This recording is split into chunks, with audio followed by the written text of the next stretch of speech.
Mən çox istəyərdim ki, məsələn, rayon tədbirlərində, ümumiyyətlə respublikada, yəni ki, keçirilən sərgilərə məni də dəvət eləsinlər, mən də gedim orada iştirak eləyim.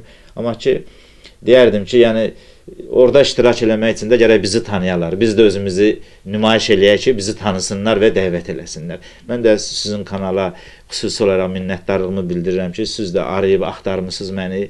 Xüsusi olaraq sizə minnətdarlığımı bildirirəm ki, yəni mənim tanınmağımda da sizin əsas xidmət sizin xidmətinizdir, əsas hörmət sizin hörmətinizdir.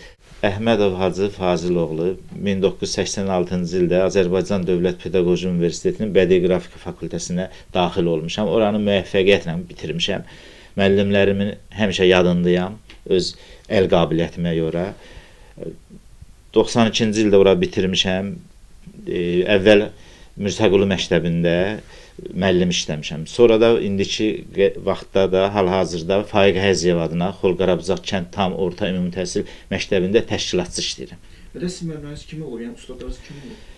Rəsm müəllimi demək olar ixtisasca bizdə ümumiyyətlə bizim zonada mən oxuduğum vaxtda bizim məktəbdə rəsm müəllimi olmayıb.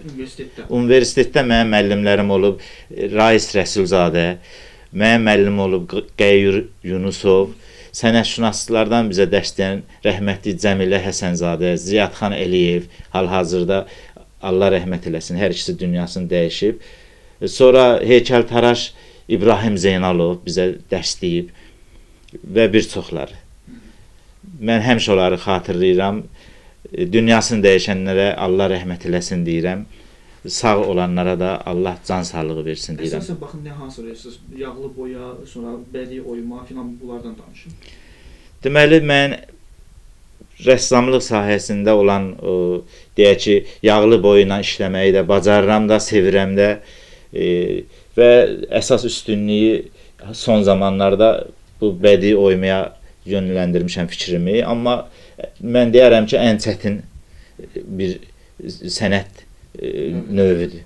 Ona görə respublikada mən də öz öyrəndiyimə görə, maraqlandığıma görə görürəm ki, bu sahəyə az adamlar məşğul olur. Mən başqa biri, onu da deyə bilərəm ki, tələbə yoldaşım var, Qəbələdə yaşayır, Yahya Cəlilov.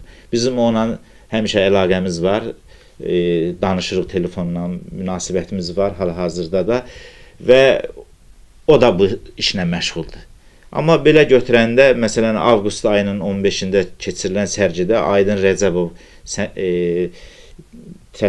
dekorativ tətbiqi sənət üzrə şöbə müdiri Rəssamlar İttifaqında deməli o rəssam bizə bildirdi ki, respublikada bu işlə məşğul olan az adamlar məşğul olur. Ona görə də bu sənəti davam eləmək lazımdır. Özümüzdən sonraki nəsillərə də ötürək, öyrədək. İstəyirsiniz siz rayon tədbirlərində, respublika səviyyə tədbirlərdə sərgilərə çıxasınız və bununla bağlı? Mən çox istəyərdim ki, o belə başlaya bilərsiniz.